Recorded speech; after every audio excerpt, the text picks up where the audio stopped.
Welcome to another episode of Loyalty Above Betrayal. This episode is about the rich homie Quan. He passed away today, tragically. He's responsible for his some type of way walk through, flex, and money. Rich homie Quan passed away at 34 years old, according to his family. Rich homie Quan, he provided us nice hits in the 2010s. You knew something was special once you heard his voice. And once you heard his voice, you was gonna get some type of hit that was gonna be, great. But also many times we lose so many great artists through these prescription pills. We're gonna have to stop making using prescription pills cool. And so many people is not understanding the backlash behind all that. So all we want to do is say we want to send our condolences to his family, his kids, and everyone that loves him. Now we're going to get into the legacy of the rich homie Quan. Rest in peace. The industry lost another one. Great one. Rich homie Quan. Paid the Cost podcast. Send their true condolences to you.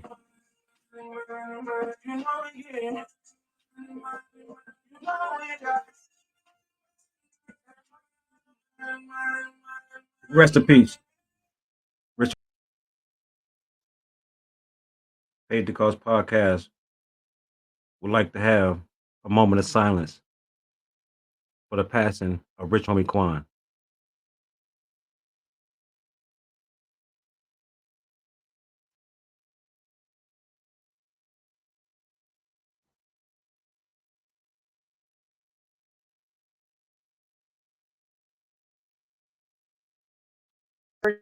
And has now been confirmed by Fulton County as well. We do want to keep up with the story because we know that rich homie Quan, as this tweet said, provided so many folks with hits during the 2010s. You knew you were in for something special as you heard his voice, and our hearts go out to his friends and family. Rest in power, Quan. Well, everyone, with the latest news, it seems we've lost yet another rapper in the industry. It feels like every month or two we hear the heartbreaking news of another artist passing away. Today, we're talking about none other than rapper rich homie Quan. According to recent reports, the tragic news surfaced when TMZ obtained a chilling 911 call made by rich homie Quan's girlfriend. During the call, she told the dispatcher that the rapper was unresponsive and not breathing. Even more alarming, she said his heart had stopped and no pulse was detected. The devastating scene unfolded in their home, where rich homie Quan was found lifeless on the couch. I need an ambulance. Tell me exactly what happened. My boyfriend sleep on the couch since this morning. Well, he never came to bed last night. Sleep on the couch. I left him on the couch before I took my son to school this morning, put up a blanket on him, and now I just checked on him again because he never got up. I don't feel a heartbeat. I don't see him breathing. And you said, hold on, you said on the couch, and what happened? I said I put a cover over him because it gets a little cool, and he's in the living room. And now I just checked on him because I see he never got up. And I don't see him breathing. I don't feel a heartbeat or anything. And I turned him over. I see he kind of phone down. In a frantic attempt to save him, his girlfriend shared that as she tried to move him, he began foaming at the mouth, a horrifying moment that only deepens the heartbreak of his untimely passing. Despite her desperate efforts, it was clear that the situation was dire, leaving fans and loved ones in shock and mourning. Adding to the tragedy, Rich Homie Quan's family has spoken out, expressing their grief with TMZ Hip Hop. They revealed that they are utterly devastated by his sudden death. The cause of his passing remains unknown, as no official report has provided clear answers yet. As the family copes with this loss, they are searching for answers, hoping to uncover what led to this unexpected and tragic event. Rich Homie Quan was a rapper who gained significant popularity at one point in time. While he hasn't been in the spotlight as much recently, he made a lasting impact in the rap industry game. Born on October 4th, 1989, in Atlanta, Georgia, Rich Homie Quan grew up in a city long regarded as a hub for hip-hop culture. His love for music developed early, but before pursuing rap seriously, he had dreams of becoming a professional athlete, particularly in baseball. He played center field in high school and even had a scholarship opportunity. However, after facing personal setbacks, including time spent in jail, he shifted his focus. We came out of a cloud, you know what I'm saying? I say rich, really more rich as in spirit, you know what I'm saying? Not so much as a dollar, you know what I'm saying? And homie, like, I'm all about loyalty, you know what I'm saying? Love, yeah. Rich homie, I want to like, get fat.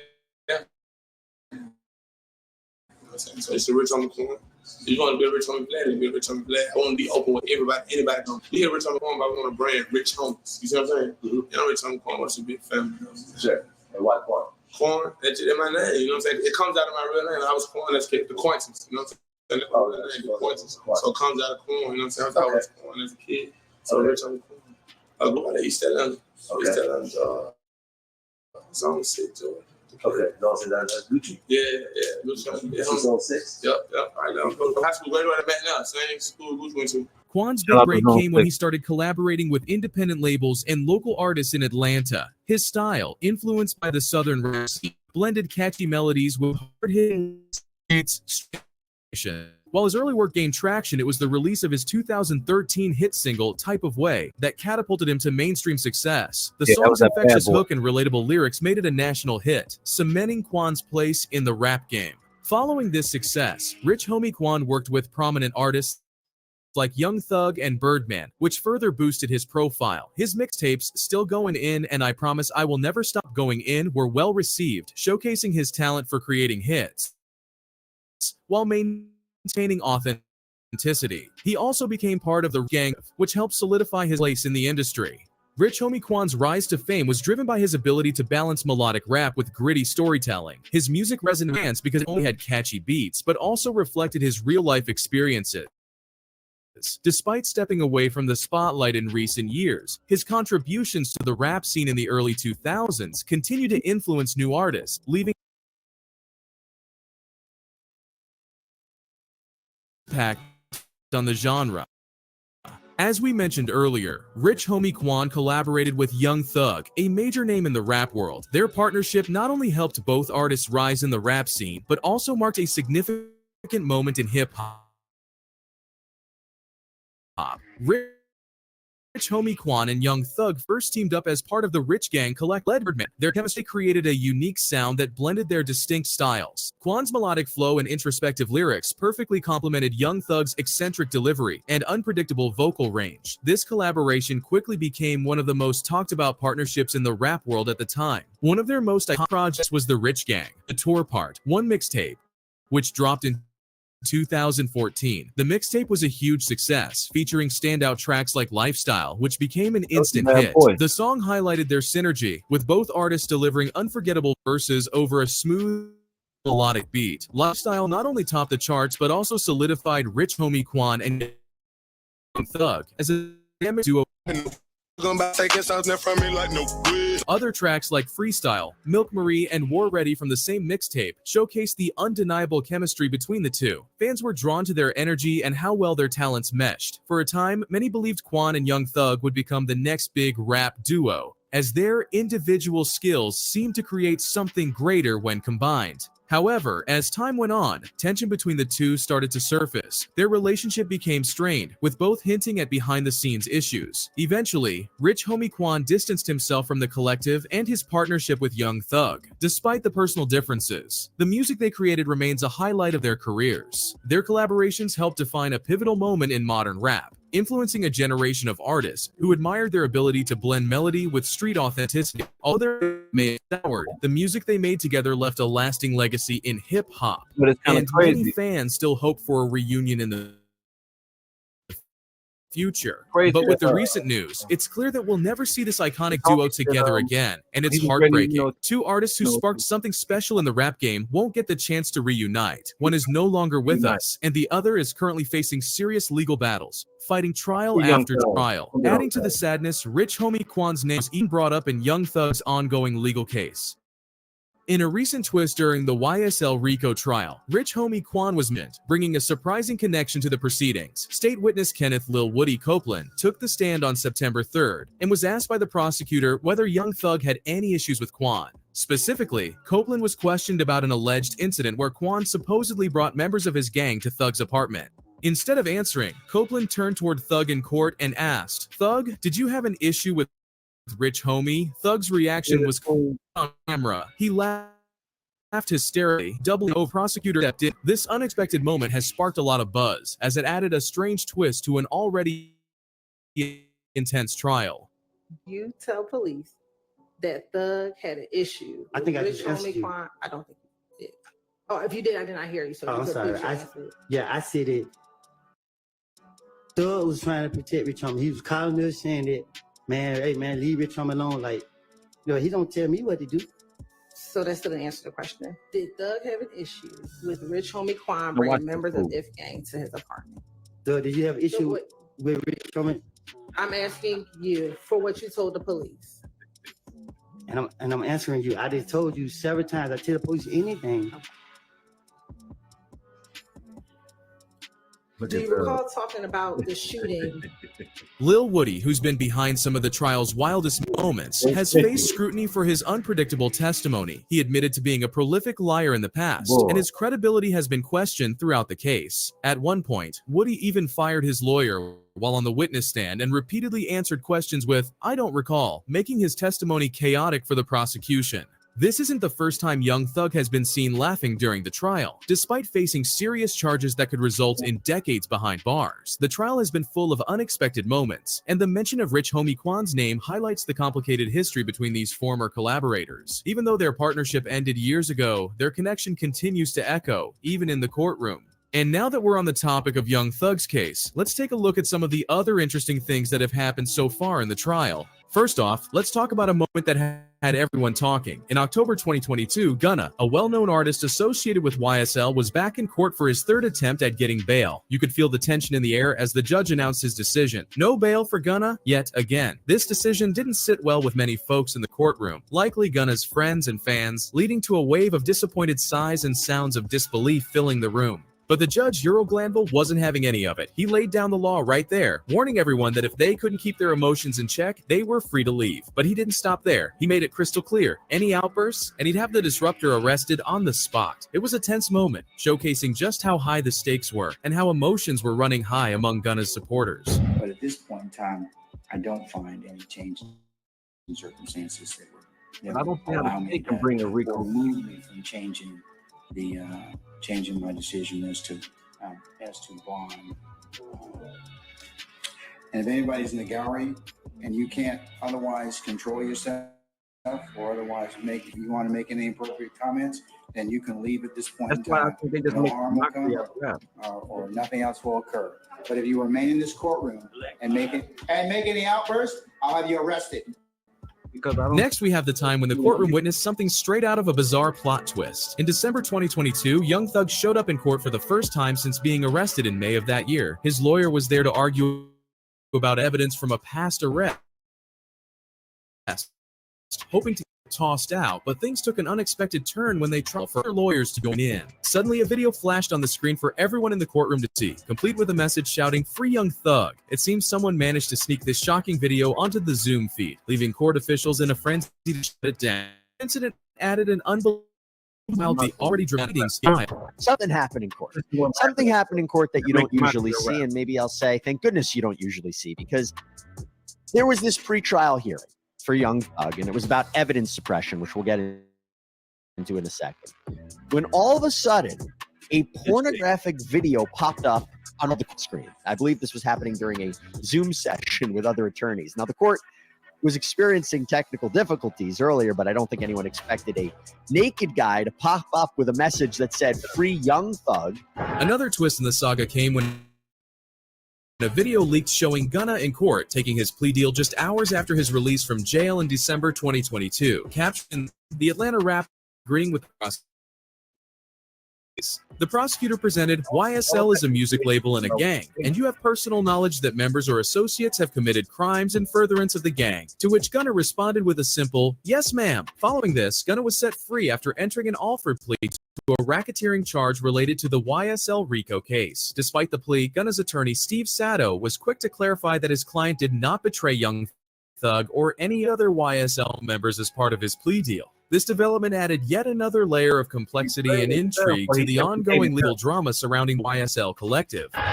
Deal that set Gunna free, a major development in a huge racketeering case. Yeah, he didn't implicate nobody. Rapper Gunna, whose given name is Sergio Kitchens, made a deal with prosecutors and walked out of the he Fulton County implicated jail them, you know what I mean? late this afternoon. Now Gunna will not have to stand trial early next year with rapper Young Thug and more than 24 other defendants who prosecutors say were part of a racketeering conspiracy. But Gunna wants everyone to know that while he did make a deal with prosecutors, he will not have to testify against any of the others.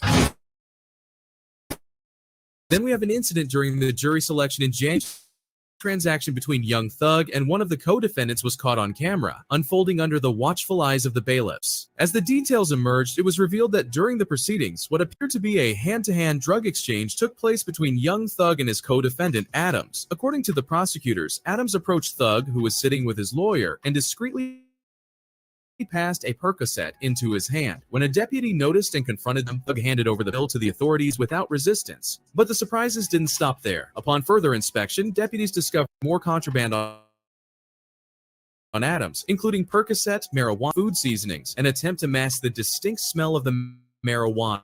This audacious act in the middle of a high-profile trial added yet another startling chapter to the ongoing saga of the YSL trial. What happened? This is video we received from court. Take a look at the part we highlighted. You see the man walking up.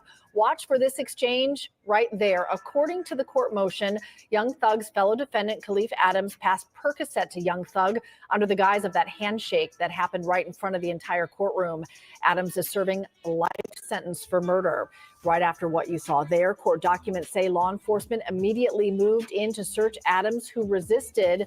But once they searched him, the documents say they found more contraband, including Percocet, marijuana, and tobacco, all wrapped in plastic and food seasonings to mask the smell. In another surprising turn of events within the YSL RICO trial, Judge Glanville made it clear that he runs a tight ship in his courtroom, leading to a potential juror learning a tough lesson in April 2023. Identified as Juror 1004, this individual faced a 3-day jail sentence for filming court proceedings, a serious breach of courtroom protocol. Despite her attempt to explain that she had deleted the video soon after recording it, authorities found the clip in the recently deleted folder of her cell phone. She claimed ignorance, stating it was her first jury duty summons and was unaware filming was prohibited. However, Judge Glanville was not swayed by her defense and issued a jail sentence, underscoring the gravity of following court rules and the consequences of not doing so. This incident serves as a stark reminder of the importance of adhering to courtroom regulations, adding yet another layer of drama to the ongoing legal proceedings. As to why you should not be held in willful contempt for violating the court's admonitions against improper jury behavior, specifically live streaming the jury selection process on Friday, March the 17th of 2023. Do you recall that?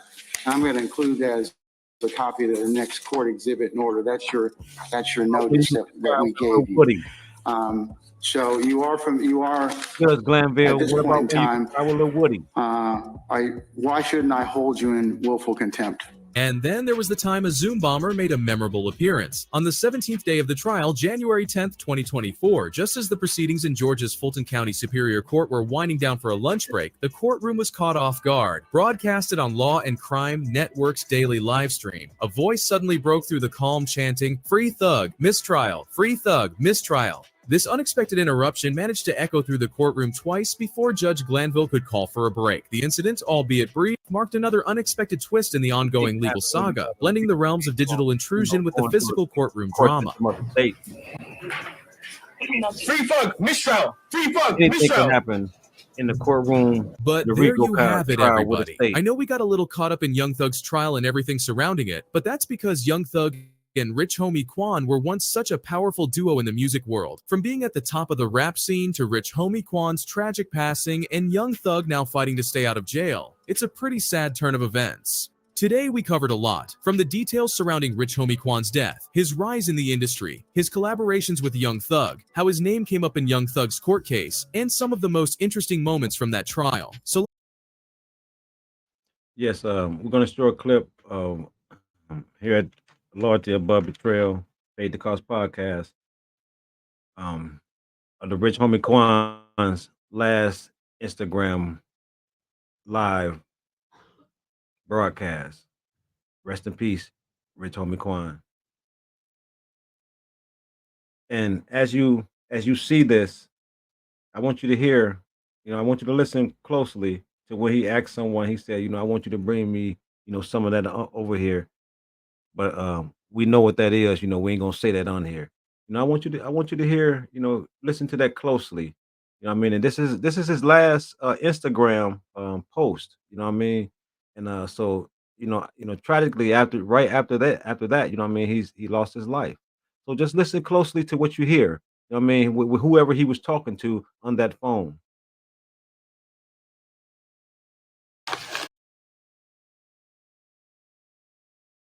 Already, you feel me? You know what I'm saying? I apologize though, brother. I got beats for your project. Send them to my DM.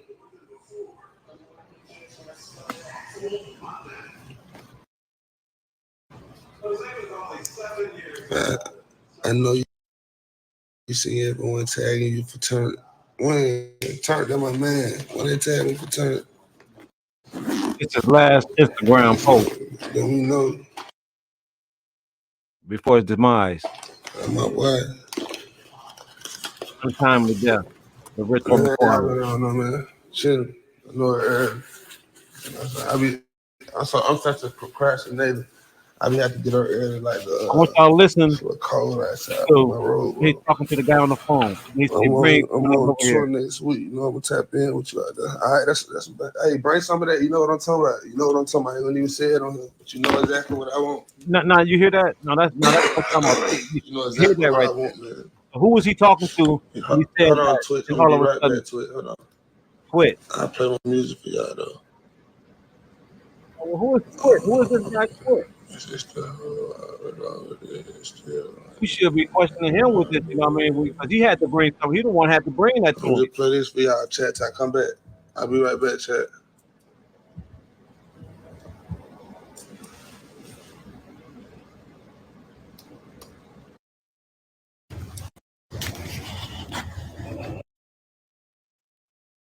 We're going to end this segment of Loyalty Above Betrayal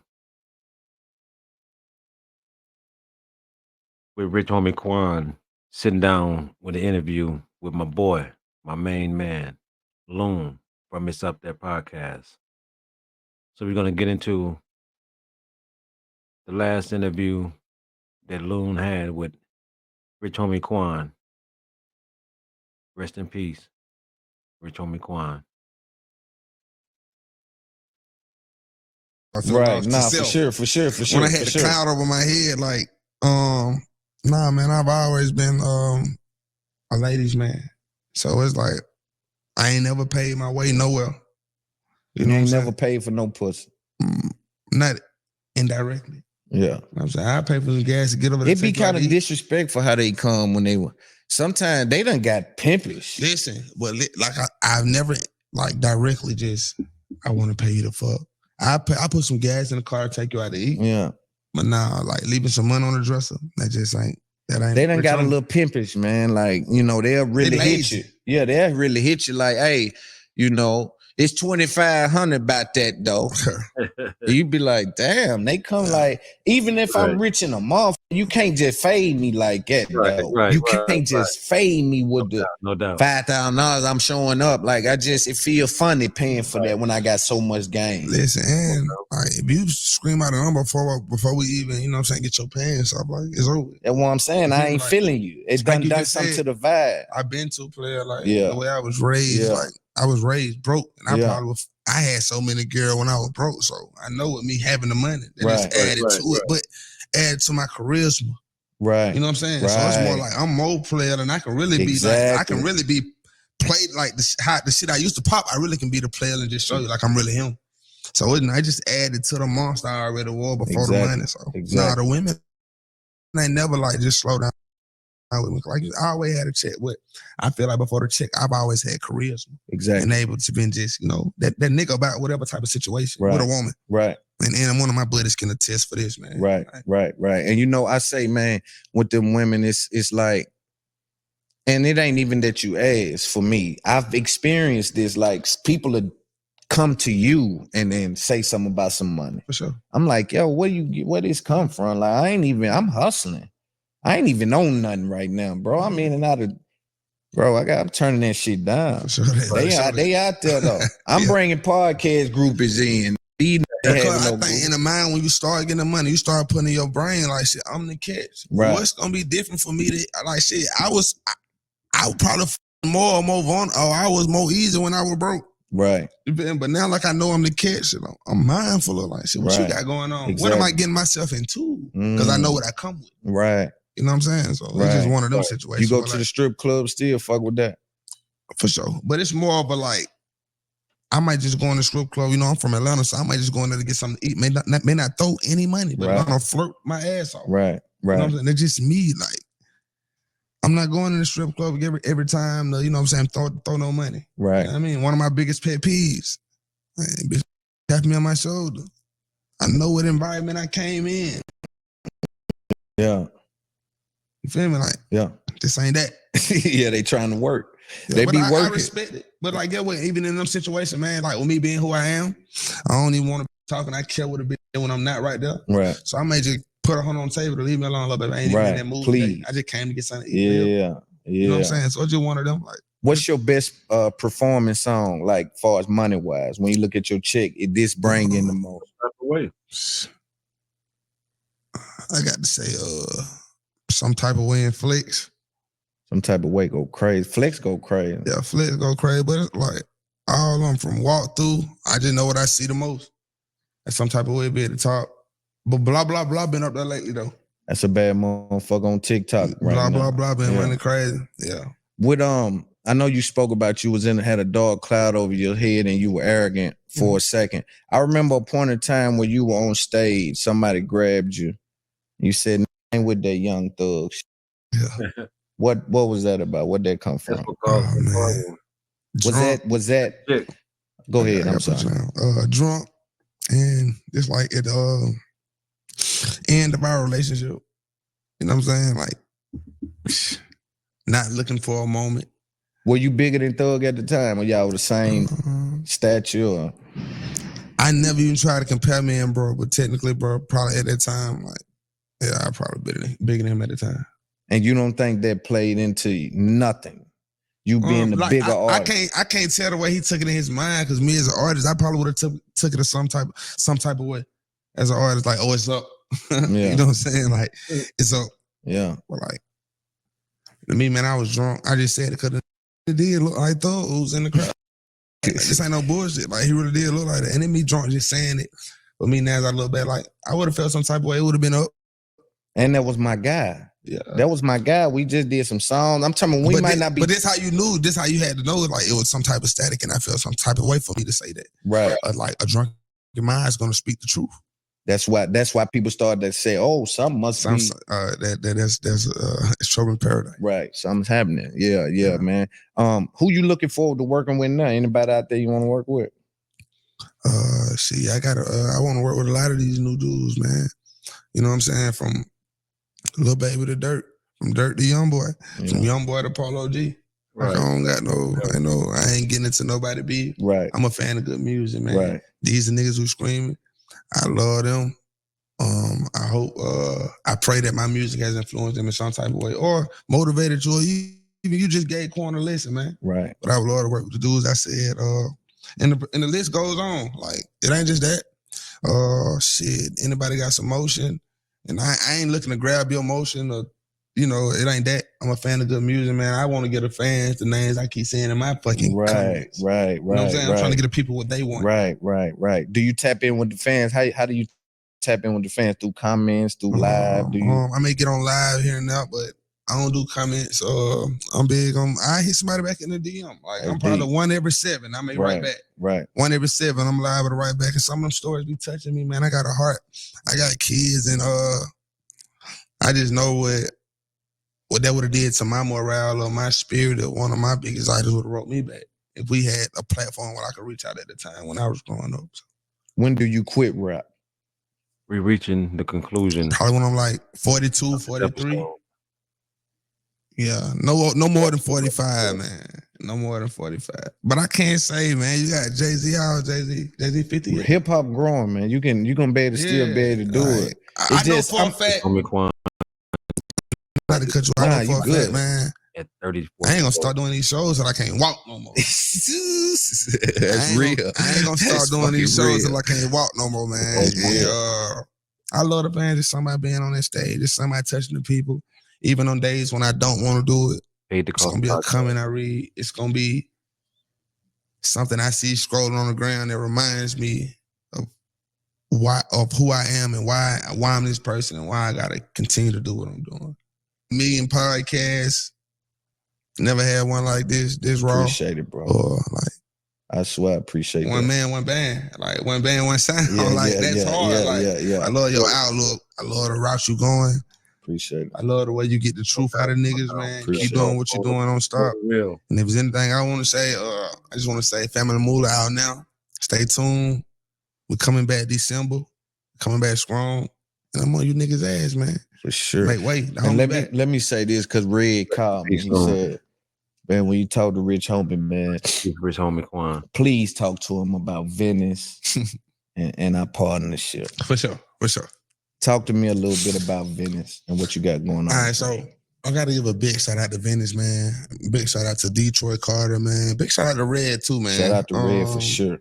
Red, like even before we did the distribution deal, Red had been like anal about it. Like he wouldn't let up. He know what he doing, though. No. Yeah. He's good at what he do, man. Like wouldn't let up. But it was just one of them situations, like it's my first time being all the way indie. But I knew like from the song I dropped before we got in the situation with that being To Be Worried, like the traction we seen on it, and we ain't do nothing to the song. I'm like, damn, I can see it moving, but if I do this again, man, I really want my, I want my music to be able to touch everybody while me still having all my ownership. So, we process of elimination. Venice was one of the last two. And when I talked to them, it felt like the right thing, not just for me to do, but for the team to do. You know what I'm saying? It was the right thing for the masters to do. It was the right thing for the whole organization. For sure. Business. Yeah, for sure. And they were patient with me. I might have started them out for 6 months. That's deep. Because it still got to make sense, man. You still you. You know what I'm saying? Yeah. Yeah, and they building a mean little roster. That too. But like I say, I want to come in feeling like a new artist. I don't want to come in being arrogant. I didn't want to come in with that cloud over me. So I wanted to make sure I was 110% committed. And I was going to do shit different, bro. I was going to show them I was committed, man. And to being, an artist and changing my narrative around me. You know what I mean? I'm work wittable. Right. And shit, I want to win. Right. It's your boy Teflon from Paid to Cost podcast. It's another episode of Loyalty Above Betrayal. We lost another good one. The industry's great. Rich Homie Quan have lost his life at the age of 34. Presumed to be an overdose. Our hearts and And our prayers goes out to his family and his kids. Have a moment of silence for Rich Homie Quan. Rest in paradise.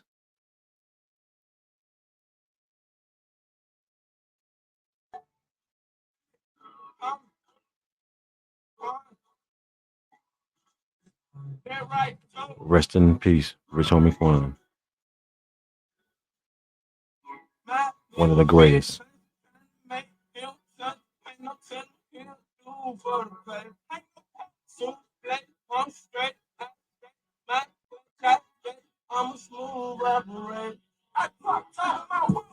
Push that like and subscribe button for more content. Paid to Cost Podcast. Another episode. Loyalty above betrayal. With your boy Teflon.